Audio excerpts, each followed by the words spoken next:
Vendo pela fé, durante muito tempo a Igreja Católica, de certa forma, condenava a pessoa que se matou. Condenando que jeito? Dizendo que a vida é um dom de Deus e se a pessoa se matou, está ofendendo a Deus. Era enxergado assim. Tanto é verdade que quando a pessoa se matava, não podia passar na igreja. Era costume, quando a pessoa morria, passava na igreja, tocava o sino, às vezes fazia uma espécie de um túmulo dentro da igreja, rezava a missa, ou fazia simplesmente as exéquias, como nós chamamos. Exéquia significa você rezar pela pessoa falecida, jogar água benta, lembrando a água do batismo, considerando que ele é filho de Deus. Como ele se matou, então teria ofendido a Deus. Isso que era a maneira de ver. Durante muito tempo isso. Quando eu me ordenei, há 46 anos, ainda tinha um pouco disso. Depois, graças a Deus e ao estudo da psicologia, foi vendo que não era bem isso. Porque se a pessoa se matou, já estava fora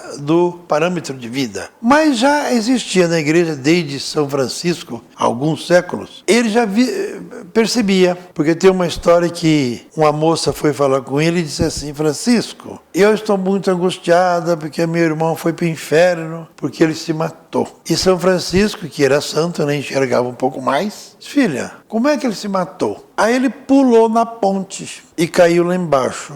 Aí São Francisco disse assim: fique tranquila, que entre a ponte e a água, Deus estava. Quer dizer, não condenou a pessoa, né? Ele enxergou um pouco mais. Não precisa pensar que ele foi para o inferno, porque a moça dizia: meu irmão está no inferno. Não. Ele pulou e entre a ponte e a água ou a pedra, Deus estava e ele pode ter sido salvo. Mas essa ideia não pegou muito, não. A igreja continuou com aquela ideia que o sujeito não pode tirar a vida, porque a vida é um dom específico de Deus e só Deus pode tirar. Mas, como eu já disse, o progresso da ciência, da psicologia, ajudou muito, porque foi vendo que a pessoa que se mata, na verdade, ela não sabe o que está fazendo. É uma pessoa que foi atormentada e perdeu o equilíbrio. Quando ela chega a se matar, foi a última saída que ela teve. Então, nós passamos a fazer as exéquias, normal, rezamos missa de sétimo dia, normal, e só não passa na igreja porque hoje não é mais costume passar na igreja a pessoa falecida. Então mudaram-se muitas coisas e dentre elas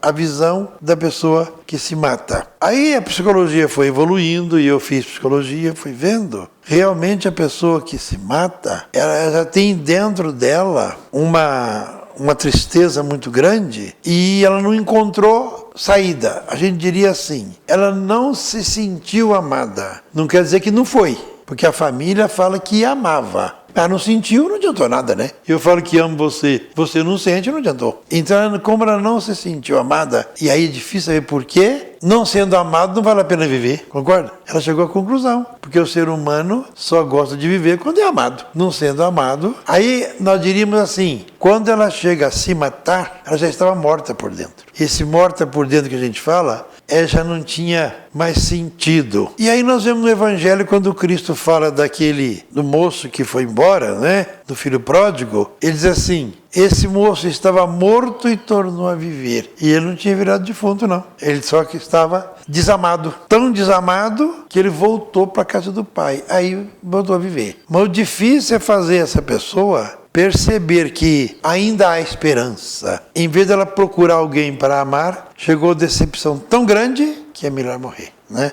Então a pessoa que se mata é porque ela se condenou, não encontrou saída e essa foi a saída. Agora, o que acontece depois, a gente não vai julgar ninguém, né? Porque ela não foi amada. Às vezes a mãe fala: padre, ele foi muito amado, mas ele disse que não sentiu. A igreja não condena, como eu já disse, faz todas as cerimônias e fica por conta de Deus. Na expressão de São Francisco, da ponte até lá embaixo, pode ser que Deus estava, né? É uma questão muito difícil. Agora, o triste para nós é que tem aumentado muito. A última estatística que eu vi, cada hora 4 pessoas se matam no mundo. Agora, no jurídico, aí você vai fazer consulta, você da sua área.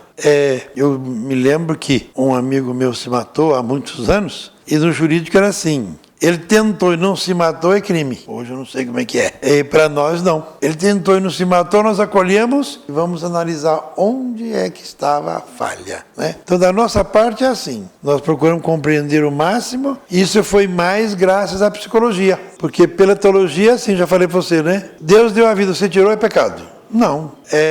Ele não foi amado e a vida sem amor não tem sentido. Mudou muito, graças à antropologia toda. E aí nós teríamos que ver para a família, né, que você falou, da família também. A família até hoje não entende muito bem, não. Às vezes a mãe entende, o pai não entende, porque a família tem muito medo de ser culpada. Então fica assim, mas a gente fez tudo e fez tudo. Aqui uma lição para vocês que são jovenzinhos. O problema não é só o que eu fiz para você, é o que você sentiu, né? Eu penso que fiz tudo bem para você, você não sentiu. A viagem mais longa, irmão, é da cabeça ao coração, né? Aqui você entendeu, mas para você passar lá para o coração e viver, demora. Então a nossa preocupação é essa. A vida está muito agitada e as pessoas ficam perdidas, não tem tempo de dialogar, de conversar, para você sentir que você é amado, né? Então aumenta muito. Mas a visão da igreja é essa, misericórdia. Compreensão, porque a pessoa perdeu o sentido da vida, né?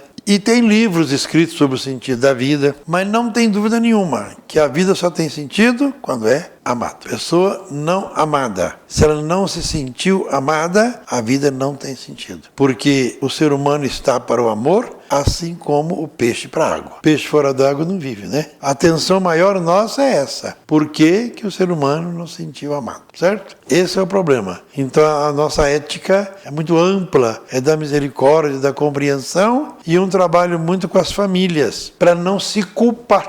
Porque a família se acha culpada da pessoa ter se matado.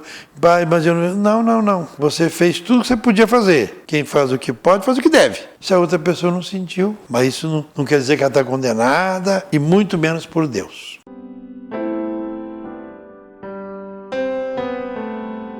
Bom, sempre quando eu penso em suicídio, eu lembro de uma técnica tanto perigosa de um psicólogo chamado Viktor Frankl. Sempre que uma pessoa procurava para alguma questão de depressão, né, sentimento de tristeza e etc., ele fazia uma pergunta para a pessoa. Você já pensou em suicídio? Essa é uma pergunta bastante perigosa, mas quando ele fazia essa pergunta, automaticamente a pessoa começava a pensar nos seus familiares, no trabalho que ainda queriam desenvolver, dos lugares que queria conhecer, e começava a perceber o sentido, né, de suas vidas, o propósito de suas vidas. Para deixar isso um pouco mais claro, tem uma frase muito boa do filósofo Nietzsche que diz: quem tem um porquê supera quase qualquer como. Então, dentro dessa perspectiva, quando a pessoa tem uma razão de viver, tem um propósito de viver, dificilmente ela vai considerar o suicídio como uma alternativa.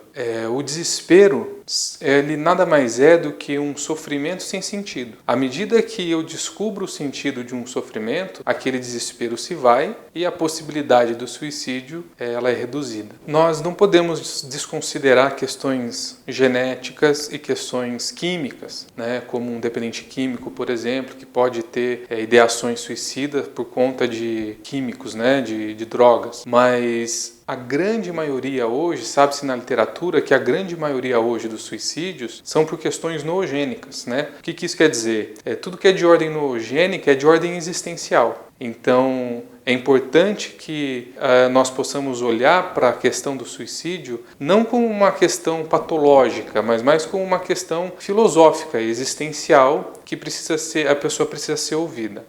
Algumas coisas que eu acho importante falar é sobre alguns mitos com relação ao suicídio, né? O principal mito, na verdade, é aquela questão de que a pessoa que fala sobre suicídio, ela não vai cometer efetivamente o suicídio, né? Isso é uma mentira. Na verdade, a pessoa, quando ela começa a falar sobre suicídio, para nós, psicólogos, né, para os psiquiatras, para as pessoas que estão nesse ramo da saúde mental, a gente sempre vai ver isso como um pedido de ajuda. Quando a pessoa começa a falar sobre o suicídio, ela está, na verdade, pedindo ajuda, então é importante que ela seja ouvida. E, infelizmente, um dado importante também, e muito triste, a grande maioria dos suicídios começam com alguém sendo subestimado. Então, essa essa coisa do cachorro que late não morde dentro do suicídio não funciona. Se alguém começa a falar sobre isso, essa pessoa está gritando por ajuda. Uma outra questão que é bastante filosófica também é sobre o direito de morrer. É um assunto bastante em evidência que algumas pessoas defendem, não, eu tenho condições de decidir se quero morrer ou não, é um direito meu, isso tem que estar na Constituição e etc.